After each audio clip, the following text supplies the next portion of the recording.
કરજણ નગરમાં 15મી ઓગસ્ટ સ્વતંત્રતા દિવસે કરજણ શિનોર પોરના ધારાસભ્ય અક્ષયભાઈ પટેલ દ્વારા રાષ્ટ્રધ્વજ ફરકાવીને 2.61 લાખના કામોનું લોકાર્પણ કર્યું। આજે 15મી ઓગસ્ટના સ્વતંત્ર દિવસે સવારે કરજણ નગરપાલિકાના પ્રાંગણમાં કરજણ નગરપાલિકા પ્રમુખ હિલાબા અટાળિયાના હસ્તે આનબાન શાનથી રાષ્ટ્રધ્વજ ફરકાવવામાં આવ્યો।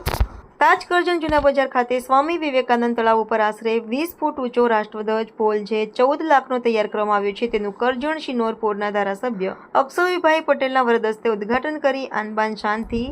રાષ્ટ્રધ્વજ લહેરાવવામાં આવ્યો હતો। તેમજ કરજણ જૂના બજાર ગુરુકૃપા સોસાયટી સામે શ્રીમતી કનુબા ચાવડા ગાર્ડનનું નવીનીકરણ કર્યું હતું તેનું પણ ઉદ્ઘાટન કરવામાં આવ્યું હતું। ત્યારબાદ સ્વામી વિવેકાનંદ તળાવ પાસે તળાવ ડેવલપમેન્ટનું આમ કુલ ટોટલ 2 કરોડ લાખના વિકાસના કામોનું લોકાર્પણ કરવામાં આવ્યું હતું, જેમાં કરજણ શિનોર પોરના ધારાસભ્ય કરજણ નગરપાલિકાના પ્રમુખ હિલાબા અટાળિયા, ઉપપ્રમુખ જયેશભાઈ પટેલ તેમજ નગરપાલિકાના સભ્યો તેમજ વડોદરા જિલ્લા મંત્રી અમરીશભાઈ પડિયા તેમજ નામી અનામી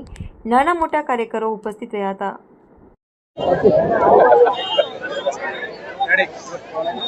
ઘણા વખતથી કરજણ જૂના બજાર ખાતે રાષ્ટ્રધ્વજની એક માંગણી હતી અને અતિ મહત્વનો આ એક પ્રોગ્રામ આજે 15મી ઓગસ્ટના દિવસે રાષ્ટ્રને અને કરજણ નગરપાલિકાને અર્પણ કરવાનું નેમ રાખીને આખી આ કરજણ નગરપાલિકા જે ધ્યેય રાખીને બેઠી હતી અને ખરેખર આજે 15મી ઓગસ્ટના દિવસે આજે કરજણ નગરપાલિકા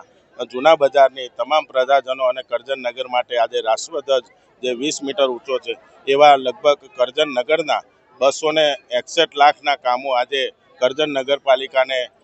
ભેટ આપી રહી છે અને આવનારા દિવસોની અંદર પણ આ જ રીતે વિકાસ વનથંભી કરજણ નગરમાં ચાલુ રહેશે।